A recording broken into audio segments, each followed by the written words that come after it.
মেন্ডেলের দ্বিসংকর জননে Mendel দুজোড়া বিপরীতধর্মী বৈশিষ্ট্য নিয়েছিলেন, তার মধ্যে কি কি? Capital Y, capital Y, capital R, capital R, তার মানে হলুদ গোল বীজযুক্ত গাছ, মানে ওই গাছের বীজগুলো ছিল হলুদ রঙের এবং গোল। আর ঠিক তার বিপরীতধর্মী বৈশিষ্ট্য ছিল কি? সবুজ কুঞ্চিত, সবুজ কুঞ্চিত বৈশিষ্ট্যযুক্ত, সবুজ কুঞ্চিত মানে বীজের বৈশিষ্ট্য সবুজ কুঞ্চিত, এইরকম বীজযুক্ত গাছ। দুটো পরস্পর বিপরীতধর্মী বৈশিষ্ট্য। হলুদের এই গাছের ক্ষেত্রে, উদ্ভিদের ক্ষেত্রে হলুদের বিপরীত বৈশিষ্ট্য সবুজ, গোলের বিপরীত বৈশিষ্ট্য কুঞ্চিত। এটা ছিল পি জেনারেশন, কারণ এখান থেকে পরীক্ষা তিনি শুরু করেছিলেন। অর্থাৎ পি ফর প্যারেন্টাল জেনারেশন, অর্থাৎ প্যারেন্ট, পি ফর প্যারেন্ট অর্থাৎ পিতা মাতা। এই পি জেনারেশন থেকে পি জেনারেশনের গ্যামেট তৈরি হয়েছিল কি? Capital Y, capital Y, capital R, আর এর গ্যামেট তৈরি হয়েছিল স্মল ওয়াই, স্মল আর। ওটা ছিল পি জেনারেশন। পি জেনারেশনে উৎপন্ন গ্যামেটগুলো পরস্পরের সঙ্গে মিলিত হয়ে capital Y, small Y, capital R, small R, অর্থাৎ এরা তৈরি হলো F1 জেনারেশন। এবারে মজা হচ্ছে F1 জেনারেশনের উৎপন্ন উদ্ভিদগুলোর মধ্যে স্বপরাগযোগ ঘটাবে। এটা ছিল ক্রস পলিনেশন। এটা যদি মেল হয়, এটা মেল, এটা ফিমেল। উল্টোটাও তিনি করেছিলেন, এটাকে ফিমেলে রূপান্তরিত করে এটাকে মেলে রূপান্তরিত করেছিলেন, সেম রেজাল্ট পেয়েছিলেন। তাহলে এটা পি জেনারেশন, এটা F1 জেনারেশন। এবার F1 জেনারেশনের উদ্ভিদের মধ্যে স্বপরাগযোগ, তার মানে F1 জেনারেশন, এই যে প্ল্যান্ট, এই যে উদ্ভিদ, এর পুংকেশর রয়েছে, এর পুংকেশর রয়েছে, এর পুংকেশরের পুংদণ্ড আর পরাগধানী, আর এই নিচেরটা পুংদণ্ড, উপরে পরাগধানী। একই রকম ভাবে এর গর্ভকেশর রয়েছে, গর্ভকেশর রয়েছে। একই উদ্ভিদের, অতএব জিনোটাইপ তার একই। অতএব এই জিনোটাইপ যেমন পুংধানীতেও রয়েছে, সেম জিনোটাইপ স্ত্রীধানীতেও রয়েছে। অতএব পুংধানীতে যে 4 রকম পরাগরেণু তৈরি হবে, একই ধরনের জিনোটাইপ যুক্ত 4 রকম ডিম্বাণু তৈরি হয়ে হওয়ার সম্ভাবনা কিন্তু গর্ভাশয়ের মধ্যেও।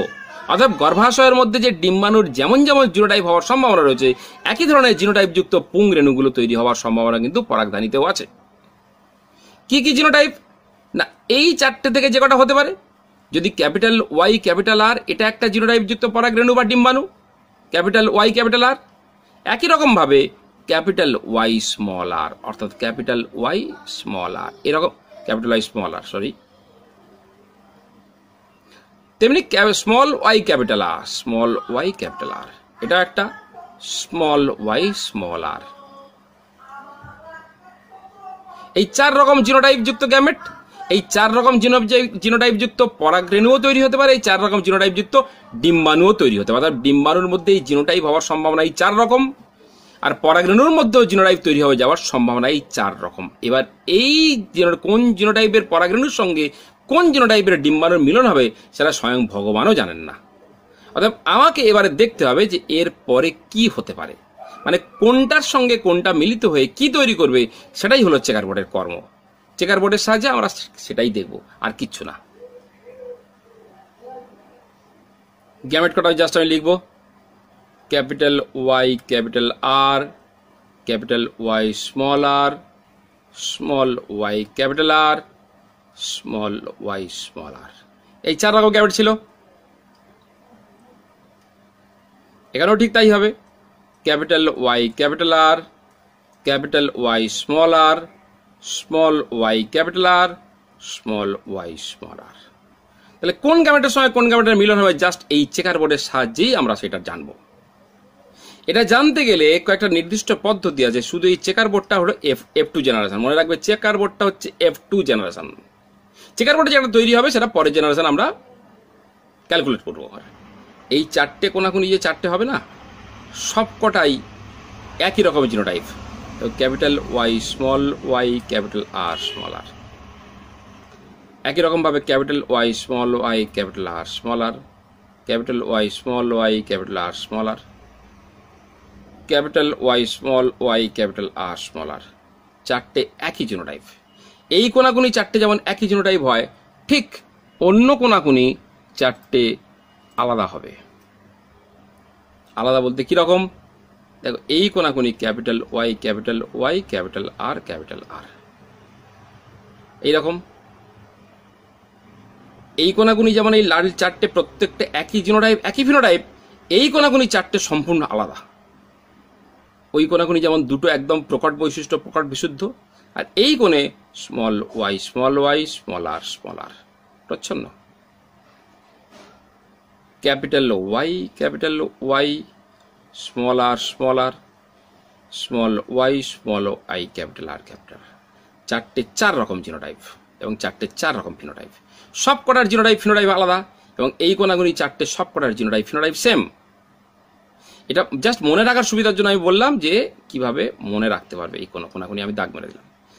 এবারে ফার্স্ট লাইনে সব কটাই হয় হলুদ গোল, capital Y capital R small R. অনুরূপভাবে এখানে capital Y small Y capital R ওখানে যা যা হয়েছে এখানে ঠিক তাই হবে। Capital Y capital R small R, মানে এই কোনাকুনি যা হয়েছে এটা সেম, আর এখানে যা হয়েছে এই কোনাকুনি যা হয়েছে এইখানে ঠিক তাই হবে। Capital Y small Y capital R চোখ বন্ধ করে বসিয়ে দিতে পারে, কোনো পার্থক্য হবে না। এই কোনাকুনি এখানে যা হবে এই কোনাকুনি এখানে তাই হবে। ক্যাপিটাল ওয়াই স্মল আর এখানেও ঠিক তাই হবে। ক্যাপিটাল ওয়াই স্মল আর এই হবে। এটা ওই কোনাকুনি একই হবে, এই কোনাকুনি দুটো একই হবে। আবার কি আছে? Small Y capital R small Y capital R সব কটা আমি লিখে ফেললাম, এবং কোথায় কতগুলো কি হবে দিব্যি কিন্তু আমার জানা। প্রথম লাইনে যে চারটে আছে এটা ছিল একটা, এটা দুটো, কারণ এই কোনাকুনি দুটো, এটাও দুটো, এটা চারটে, এই কারণে এই কোনাকুনি চারটে। তার মানে প্রথম চারটে জিনোটাইপ ভালো করে এখান থেকে বুঝে নিতে পারবে যে জিনোটাইপিক রেশিও এবং ফিনোটাইপিক রেশিও। প্রথম লাইনের যে চারটে জিনোটাইপ আছে ওই চারটে জিনোটাইপ ক্যালকুলেট করলেই জাস্ট হয়ে যায়। ক্যাপিটাল ওয়াই ক্যাপিটাল আর এটা আছে একটা, capital Y capital R small R এটা আছে দুটো, capital Y small Y capital R এটা আছে দুটো, capital Y small Y capital R small R এটা আছে চারটে। ফার্স্ট লাইনে দেখতেই পাচ্ছ নিশ্চয়ই। টোটালি চারটে সব কটা হলুদ গোল, তার মানে এটা হলো 9, মানে এটা হলুদ গোল, ইয়েলো অ্যান্ড রাউন্ড। বোঝা যাচ্ছে নিশ্চয়ই। একই রকম ভাবে এবারে চলে গেল কোনটা? এই লাইনের চারটে, এই লাইনের চারটে, এবং এই লাইনের এই ট্রায়াঙ্গেলের মধ্যে যে কটা পড়েছে সব কটা আর বাদ হয়ে গেল। এই ট্রায়াঙ্গেলের মধ্যে এই একটা, এই তিন মাথায় তিনটে আছে, এই তিনটে ইম্পর্টেন্ট। কি না? Capital Y small R capital Y small R এটা আছে একটা, এটা আছে দুটো, দুজনে মিলে হয় 3, মানে এটা হলুদ, ইয়েলো রিঙ্কেলড, মানে এখানে ওয়াই আর মানে ইয়েলো রিঙ্কেল স্মল আর, ইয়েলো রিঙ্কেলড, অর্থাৎ হলুদ কুঞ্চিত বৈশিষ্ট্যযুক্ত। 9:3, 1:2, 2:2, 4:1, 2:2, 1:1, যেটা আগে পড়েছিলে ঠিক একই রকম ভাবে আর একটা ট্রায়াঙ্গেল বাকি রইল, এই ট্রায়াঙ্গেলটা, এই কোণটা। এই ট্রায়াঙ্গেলটা কি দেখে নাও। Small Y capital R small Y capital R এটা আছে একটা, আর small Y capital R small R এটা আছে দুটো। টোটাল মিলে হয় 3টে একই ফিনোটাইপ। এটা কি ফিনোটাইপ? এটা সবুজ গোল, অর্থাৎ সবুজ গোল।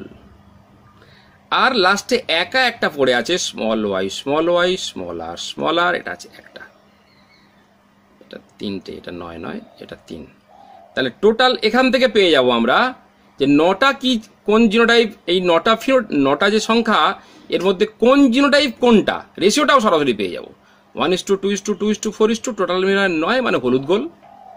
তারপরে 1:2 মানে হলুদ কুঞ্চিত, হলুদ কুঞ্চিত টোটাল 3টে, তার মধ্যে জিনোটাইপ কত পার্থক্য রয়েছে 1:2। এই 3টে লিখলে তার কোন জিনোটাইপ কতগুলো রয়েছে সেগুলো আলাদা করে এখান থেকে স্পষ্ট বোঝা যাবে। অনুরূপভাবে এটা হলুদ কুঞ্চিত, সবুজ গোল, তারপরে রয়েছে সবুজ গোল, সেটাও 3টে। এই সবুজ গোল হওয়ার জন্য কোন জিনোটাইপ করা রয়েছে এখান থেকে পেয়ে যাব 1টা 2টো, আর সবুজ কুঞ্চিত লাস্টে 1টা। সেই হিসাবে লাস্ট অফ অল জিনোটাইপ চলে আসে 1:2:2:4:1:2:1:1, আর ফিনোটাইপিক রেশিও চলে আসে 9:3:3:1। এই টোটাল আমাদের জিনোটাইপ ফিনোটাইপিক রেশিও।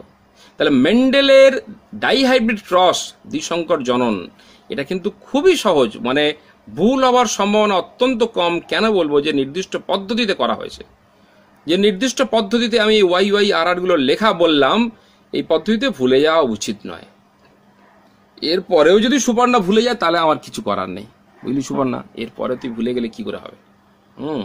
এখানে মেল, এটা ফিমেল, তুমি লিখতে পারো, কিন্তু তার আগে অবশ্যই আগের P জেনারেশন, F1 জেনারেশন, এবং এই চেকার বোর্ড মানে কিন্তু এটা F2 জেনারেশন। মনে রাখবে, চেকার বোর্ড মানে ডাইহাইব্রিড ক্রসের F2 জেনারেশন। এবার এই চেকার বোর্ড থেকে যে সূত্র তিনি এসেছিলেন, দ্বিসংকর জনন থেকে যে সূত্র এসেছিলেন, সেটা হচ্ছে স্বাধীন বিন্যাস সূত্র বা স্বাধীন বন্টন সূত্র বা ল অফ ইন্ডিপেন্ডেন্ট অ্যাসর্টমেন্ট। এটা তিনি কি বললেন দেখো, সূত্রটা ভালো করে দেখলে বুঝতে পারবে। দুটো আগেই বলেছি আমি, দুটো বিপরীতধর্মী বৈশিষ্ট্য সম্পন্ন জীবের মধ্যে সংকরায়ন করলে, 2 জোড়া বিপরীতধর্মী বৈশিষ্ট্যযুক্ত জীবের মধ্যে সংকরায়ন করলে বিপরীত বৈশিষ্ট্য উপাদানগুলি, এর আগের ছবি থেকে আমরা দেখব যে 2 জোড়া, আগেও দেখানো হয়েছে 2 জোড়া। হ্যাঁ, এটা হলুদ, এটা সবুজ, এটা গোল, এটা কুঞ্চিত। তার মানে 2 জোড়া বিপরীতধর্মী বৈশিষ্ট্যযুক্ত জীবের মধ্যে সংকরায়ন ঘটালে বিপরীত বৈশিষ্ট্যের উপাদানগুলো, এর উপাদান এইটা, এর উপাদান এইটা, বিপরীত বৈশিষ্ট্য উপাদানগুলো মিলিত হলো, মিশ্রিত হয় না। কি করে বুঝলাম মিশ্রিত হয় না? না, তারা গ্যামেট গঠনের মাধ্যমে আলাদা হয়ে গেছে। যদি মিশ্রিত হতো তারা আলাদা হতো না। দুধ আর জল মিলিত হয় এবং মিশ্রিত হয়, তাদেরকে সহজে আলাদা করা যায় না। কিন্তু রান্না করার আগে চাল আর ডাল বা তোমার ধুলোর মধ্যে যদি লোহার গুঁড়ো পড়ে যায়, আলাদা করা সম্ভব। তারা মিলিত হয় কিন্তু মিশ্রিত হয় না। দুধ আর জল মিলিত হয় এবং মিশ্রিত হয়। অর্থাৎ মিলিত হওয়া মিশ্রিত হওয়া নিশ্চয়ই বুঝতে পারলে। অর্থাৎ এখানে 2 জোড়া বিপরীতধর্মী বৈশিষ্ট্যযুক্ত জীবের মধ্যে সংকরায়ন ঘটালে বিপরীত বৈশিষ্ট্য উপাদানগুলো মিলিত হলে মিশ্রিত হয় না, তারা গ্যামেট গঠনের মাধ্যমে আলাদা হয়ে যায়। এই পর্যন্ত ছিল এক সংকর জনন থেকে প্রাপ্ত সূত্র, অর্থাৎ পৃথকীভবনের সূত্র। ঠিক তারপরে শুরু হচ্ছে ডাইহাইব্রিড ক্রস থেকে প্রাপ্ত সূত্র, অর্থাৎ স্বাধীন বিন্যাস সূত্র, স্বাধীন বন্টন সূত্র।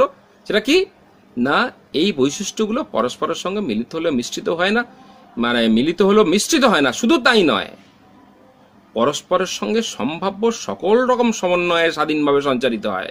এই যে 4 রকম গ্যামেট, মেল গ্যামেট, 4 রকম ফিমেল গ্যামেট, এরা পরস্পরের সঙ্গে মিলিত হলে এই 16 রকম ছাড়া আর অন্য কোনো রকম কম্বিনেশন হতেই পারে না। সেটা হচ্ছে সম্ভাব্য সকল রকম সমন্বয়ে স্বাধীনভাবে। কেন স্বাধীন? না, ক্যাপিটাল ওয়াই কখনো ক্যাপিটাল আর কে ধরে রাখেনি। ক্যাপিটাল আর স্মল ওয়াই এর সঙ্গেও গেছে, আবার স্মল ওয়াই স্মল আর কেও ধরে রাখেনি, স্মল আর ক্যাপিটাল ওয়াই এর সঙ্গেও গেছে। অর্থাৎ প্রত্যেকের সঙ্গে প্রত্যেকের রিকম্বিনেশন তৈরি হয়েছে। সেই জন্য বলা হয় এরা প্রত্যেকে স্বাধীন, ইন্ডিপেন্ডেন্ট এবং সম্ভাব্য সকল রকম সমন্বয় তৈরি করেছে। সেই জন্য বলা হয় স্বাধীন বন্টন সূত্র, অর্থাৎ সম্ভাব্য সকল রকম সমন্বয়ে স্বাধীনভাবে সঞ্চারিত হয়। সেই জন্য বলা হয় ল অফ ইন্ডিপেন্ডেন্ট অ্যাসর্টমেন্ট।